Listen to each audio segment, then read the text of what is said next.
If you've ever known a relationship was unhealthy but still felt pulled back into it, this isn't about weakness, it's about conditioning. And that distinction matters because most people spend years blaming themselves for something that was learned long before they had language for it. This video isn't about calling anyone toxic.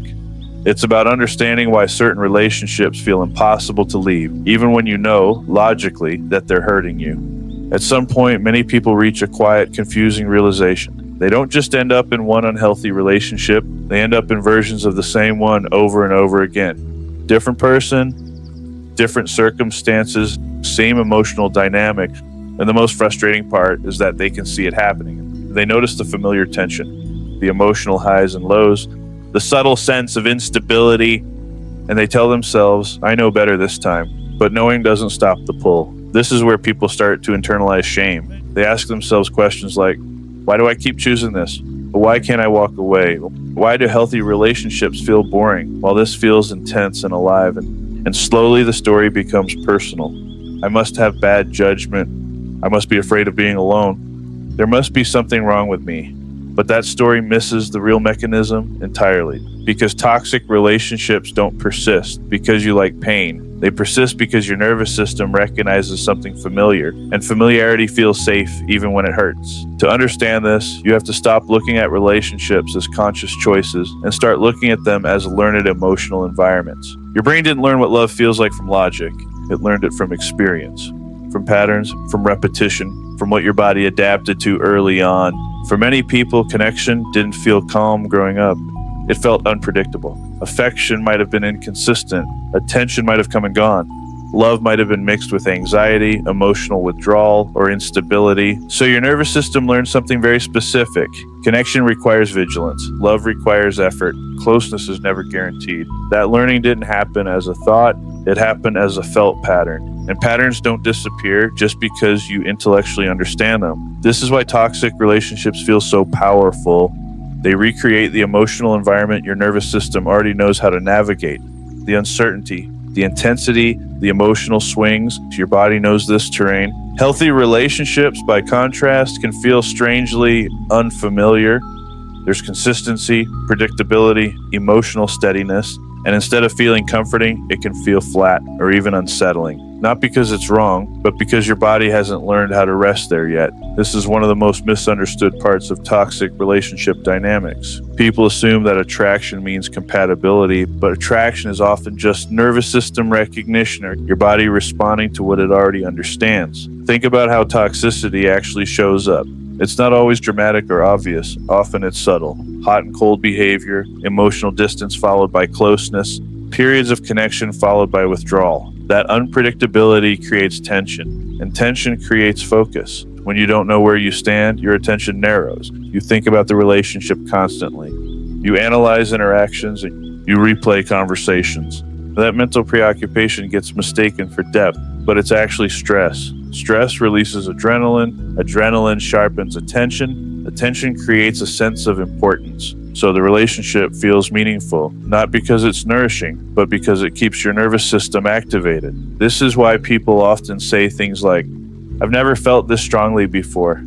This feels different. I can't explain it, but it feels intense. What they're describing isn't necessarily connection. It's activation. And when activation has been associated with love in the past, calm can feel wrong. Not boring in a shallow way, but empty, directionless, unfamiliar. Your nervous system is used to being on alert. Without that alertness, it doesn't know what to do. This is also why leaving a toxic relationship doesn't immediately bring relief. There's often grief, longing, and confusion. Not because the relationship was good, but because your body is losing a familiar emotional rhythm. Many people expect clarity after leaving. Instead, they feel disoriented. They miss the person who hurt them. They question their decision. They remember the highs more than the lows. This isn't because they forgot the pain. It's because the nervous system is searching for what it knows. One of the hardest truths to accept is this. Your body may crave what your mind knows is unhealthy. And that doesn't make you weak. It makes you human. Toxic relationships often fulfill an unconscious role. They give you a sense of purpose, someone to focus on, something to manage, a dynamic to navigate. And when that disappears, there's a vacuum. For people who learned early to adapt to others' moods, to stay alert, to anticipate emotional shifts, chaos feels familiar. It gives structure. It tells you who you are, the caretaker, the fixer, the one who tries harder. Calm relationships don't need those roles, and without those roles, you might feel unanchored, like you don't know who you are in the connection. This is where identity becomes central, because toxic patterns aren't just about who you choose, they're about who you learn to be in relationships. If you learned that love meant earning attention, you may feel uneasy when it's freely given. If you learned that closeness meant emotional volatility, you may mistake stability for distance. If you learned that being needed made you valuable, you may feel invisible in balanced relationships. These aren't flaws, they're adaptations. They helped you survive emotionally at some point. But survival strategies don't always translate into healthy adult connection. Another reason toxic relationships are so hard to leave is hope. Not surface level hope, but deeply ingrained belief. The belief that if you just communicate better, if you're more patient, if you show more understanding, then eventually the relationship will stabilize. This belief often comes from early experiences where love felt conditional, where connection depended on mood, timing, or effort, so you learn to keep trying. In toxic relationships, intermittent reinforcement keeps this loop alive. Occasional affection, apologies, or closeness arrive just often enough to keep your nervous system engaged. And that unpredictability strengthens attachment, not weakens it. Your brain starts associating relief with reward. The calm after the storm feels earned, meaningful. Proof that the struggle mattered. Healthy relationships don't require relief, and that can feel unsatisfying when relief has been confused with love. This is why insight alone doesn't break toxic patterns. You can understand everything intellectually and still feel pulled back, because understanding lives in the mind. Patterns live in the body. Breaking the cycle requires learning a new emotional baseline, and that process feels uncomfortable before it feels safe.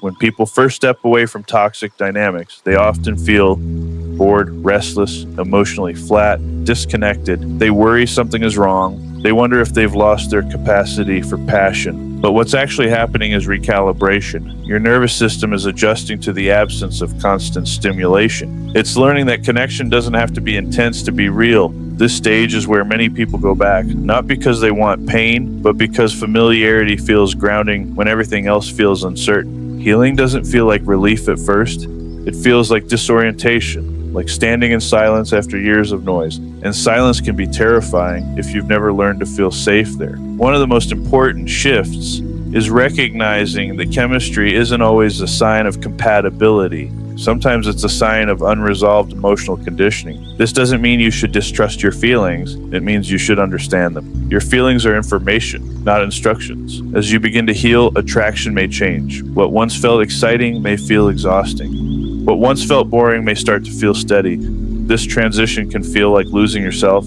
because parts of your identity were built around emotional survival. And when survival is no longer required, those parts don't know where to go. This is why healing is not just about leaving toxic relationships. It's about redefining what love feels like in your body. And that takes time, repetition, gentle exposure to safety.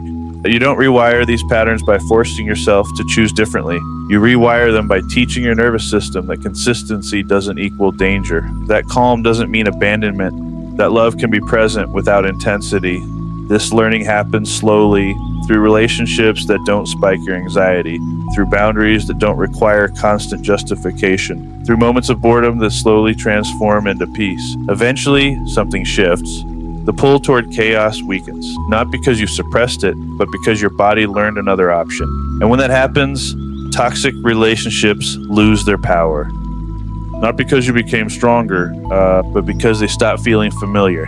If you recognize yourself in this, if you've ever felt confused by your own attachment, your own choices, your own pull toward what hurts, there's nothing wrong with you. Your nervous system learned what it needed to learn, and it can learn something new. Understanding the psychology of toxic relationships isn't about assigning blame. It's about reclaiming agency without shame. You are not repeating patterns because you enjoy.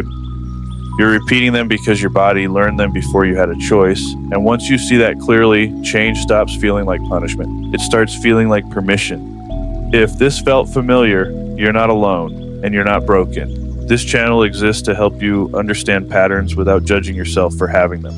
If you want to explore more of these topics, attachment, nervous system patterns, and identity, consider subscribing to Psychology Tap. In the next video, we'll look at why letting go of toxic dynamics can feel like losing yourself and how to navigate that transition without going back. Stay curious, stay patient, and stay tapped.